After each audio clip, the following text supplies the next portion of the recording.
correct technique on the guitar is crucial.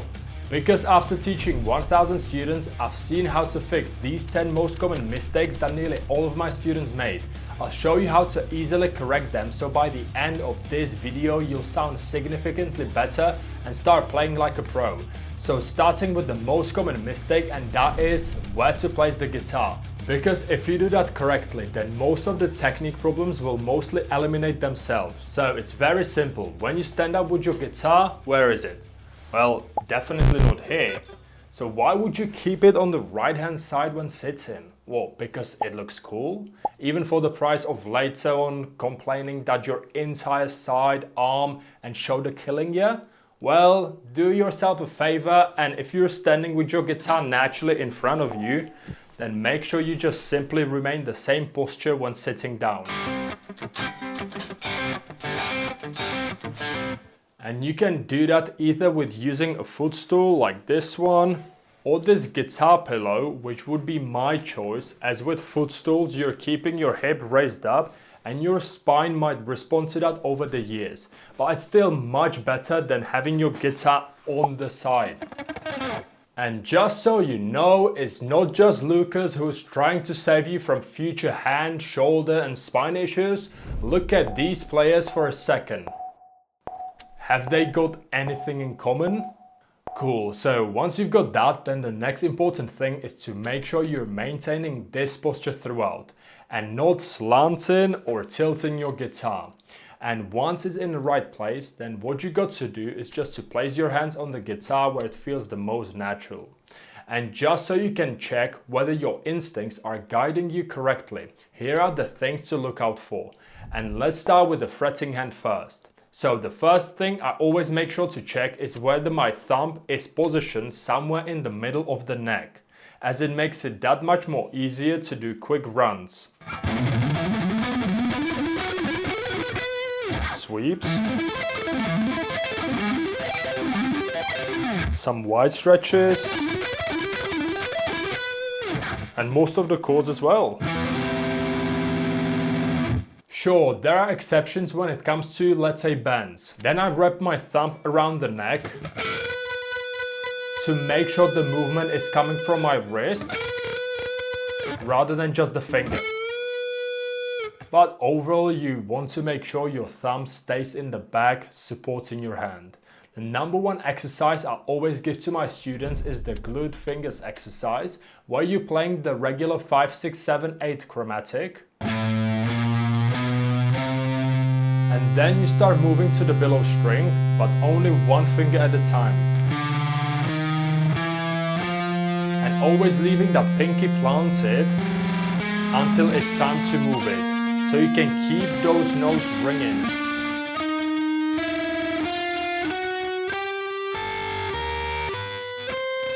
This exercise will also detect whether you're doing any of the 3 other mistakes. First one, having your fingers sideways, which makes it harder when changing the strings and doing the stretches.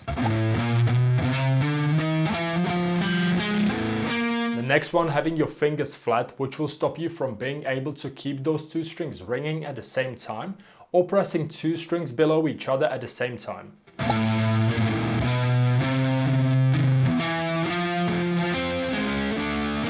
That's why in order to eliminate this, it's important to maintain that natural curve of your fingers, which you can do by imagining you're about to catch a ball, and while keeping that shape, you just place your hand on the fretboard.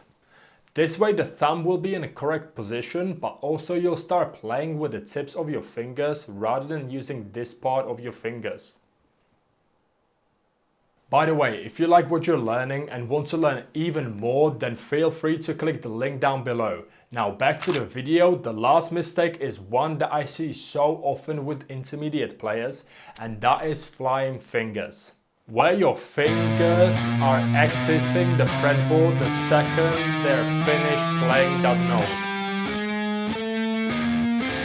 With that, what I've noticed is that relaxation plays a huge role. The more relaxed you are, more your fingers tend to stay close to the fretboard. As you can see, if I increase the pressure, and start applying a depth grip, I'll automatically start lifting up the fingers more. So just a side note, keep it nice and relaxed. And just to recap, so far we have placement of the guitar, thumb at the correct position, naturally curved fingers without twisting them to the side, and lastly keeping your fingers nice and relaxed close to the fretboard. But hey, listen, I don't want you to think, I want you to do, to implement, as that's the only way how you'll be able to actually start seeing improvement in your playing.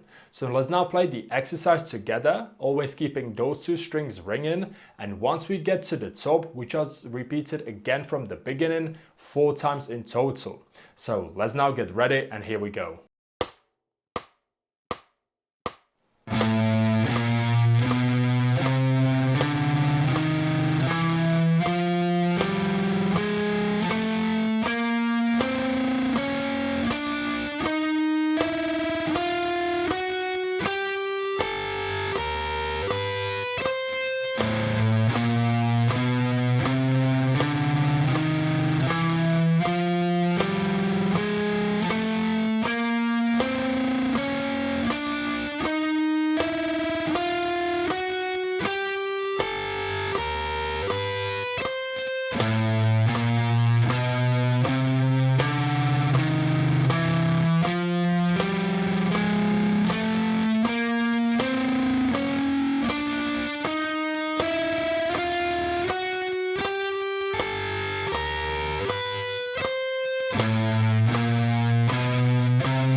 Huge, well done. Let's now try the same exact thing, but with every string change, move 1 fret higher. So we're getting used to moving the hand around as well. So we go 5, 6, 7, 8, and then while keeping the pinky ringing for the first 2 notes, we start from the 6th fret. And again, move 1 fret higher with every string change.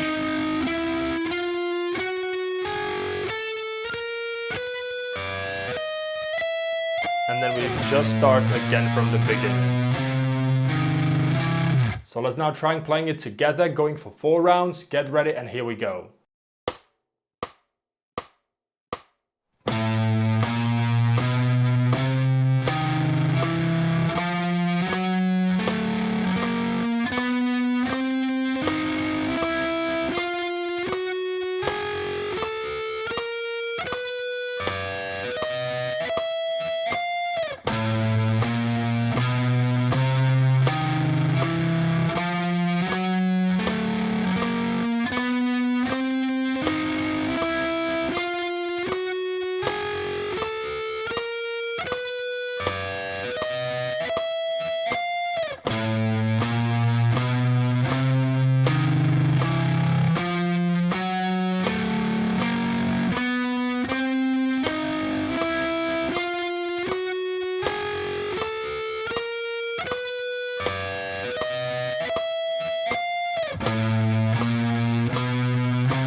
Whoa, I mean, this exercise definitely teaches you how to move around in narrow spaces. I kid you not, if you just play any of these 2 exercises correctly 2 times a day, which will take you around 2 minutes, but for the next 30 days, you'll be absolutely surprised how much your technique has improved and how many bad habits has disappeared. As we now have the fretting hand covered, let's now quickly have a look at the 5 picking hand mistakes to make sure they are not holding you back. And in order to stay organized, let's start from the top of the hand, moving all the way to the pick. So thanks to your guitar now being in front of you and not on the side, you're eliminating the excess strain on the shoulder and generating the motion from your elbow. The only time I've seen professional players generating motion from their elbow is when something is out of their reach and they need to power through that last 10%. That's why it should be your last resort and not the default. And now from the wrist. That's why you want to make sure you're generating motion from your wrist. And same as before, here's the number 1 exercise that instantly locks in the correct form for your wrist and eliminates all the bad habits we're about to go through. I call it the nail grating technique. A simple hand reset that instantly fixes most of the picking issues. So put your pick to the side and just place your 4 nails onto the string and start grating them. Thanks to it, your motion is generated by your wrist, where the real speed and control comes from. This shift alone can transform how fluid and clean your picking feels. Now down to the wrist. One of the most common mistakes, floating your wrist above the strings. When your wrist hovers in the air, it becomes harder to mute the strings you're not playing, and as a result you'll experience string noise. Also, you might feel you're not fully in control as you're floating around the strings, and it's harder to gauge the distance between your pick and the string itself. Which you're able to fix thanks to the nail grating technique, as it immediately lowers your wrist into the right zone. You gain string awareness, mute more efficiently and improve precision, especially on the fast parts. The next common mistake, number 3, is the swaying motion, which makes it extremely exhausting when trying to speed things up, as so much of the energy gets wasted. Instead, refer to the nail grating and you'll instantly go up and down, which thanks to it you'll be able to generate much faster speed with seemingly less effort.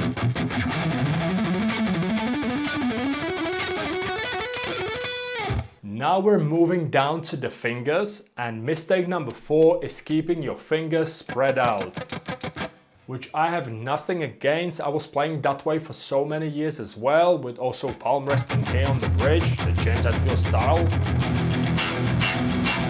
But very quickly I realized how counterproductive it can be, especially if your goal is to shred. And the final pick and mistake, number 5, is the pick itself, where people are applying the death grip. By squeezing the pick too hard, it sends tension through your fingers, hand and arm. Your speed drops, your flexibility to move around, and worst of all, you're teaching your muscles to be tightened up when playing. This death grip is often connected with holding the pick the pencil style. If I'm holding the pick with just the tips of my fingers, I'll naturally need to apply more pressure to ensure the pick stays in a place to compensate for the lack of pick surface that is being covered. That's why, at least for me and my students, what has proven to make the most sense but mainly generate the best results is when you're doing the nail grating technique and naturally your index and thumb are aligned to each other, creating this rectangle. Then you just slide in the pick. So once you have the pick in between that rectangle, then feel free to move it around a bit to see where it feels the most natural. Whether that's pick here or thumb a bit further, just move it around to see where it feels natural, as thanks to this grip you're covering most of the pick surface, which allows you to reduce the pressure on your pick without worrying about the pick slipping out even when your hands are sweating. You can see my pick actually being able to move. Thanks to this relaxed grip, I'm able to move freely between the strings while being relaxed. So to sum it up, thanks for using the nail grating technique, you start driving the motion from your wrist. Your wrist is placed in the correct place for muting and control. You're eliminating the swaying motion, you keep your fingers relaxed and compact. You hold the pick securely without the excess pressure. And same as before, again, to make sure you're not feeling overwhelmed and instead actually applying these concepts right away, here is what we're going to do. While applying the nail grating technique, we'll first go through subdivisions as follow. 1, 1, 1, 1, 1, 2, 1, 2, 1, 2, 1, 2, 1, 2, 3, 1, 2, 3, 1, 2, 3, 1, 2, 3, 1, 2, 3, 1, 2, 3, 1, 2, 3, 1, 2, 3, 1, 2, 3, 1, 2, 3, 1, 2, 3, 1, 2, 3, 1, 2, 1, 2, 1, 2, 1, 1, 1, 1. And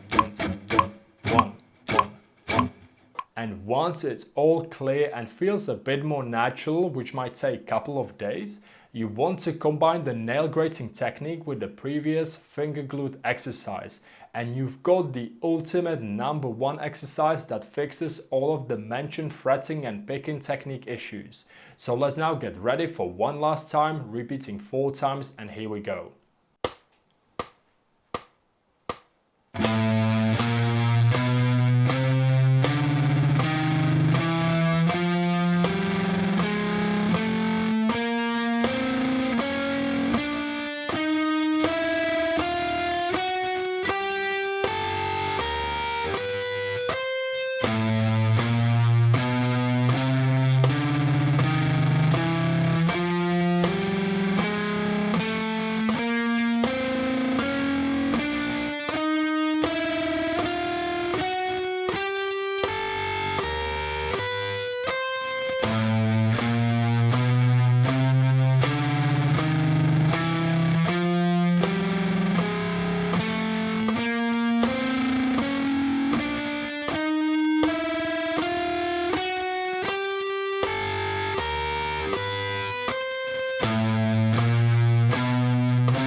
Huge, well done. So if you're interested in leveling up your alternate picking, then make sure to check out this free 15-minute alternate picking workout.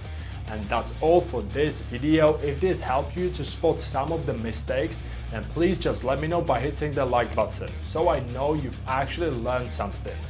Thanks for being here, keep the guitar alive, and I'll see you in the next video. Bye!